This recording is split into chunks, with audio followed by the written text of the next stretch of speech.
এখন পর্যন্ত কেউ সলভ করতে পারেনি। তুমি যদি কি একজন জিনিয়াস হয়ে থাকো তাহলে এটি সলভ করে দেখাও। এইখানে তুমি তিনটি বাক্স দেখতে পাচ্ছ, একটিতে আপেল, একটিতে অরেঞ্জ এবং অপরটিতে আপেল এবং অরেঞ্জ মিক্স করা আছে। বাট টুইস্ট এটা, এখানে লেবেলিংগুলো রং। তোমাকে যে কোনো একটি বাক্স থেকে একটি ফল তুলে এদের লেবেলিংকে সঠিক করে সাজাতে হবে। তোমার হাতে সময় 5 সেকেন্ড।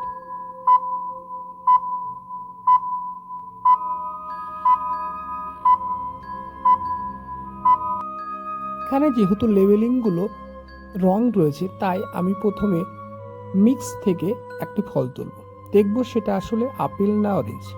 যদি সেটা অরেঞ্জ হয় তাহলে সেটা আপেলের বাক্সে রেখে দেব।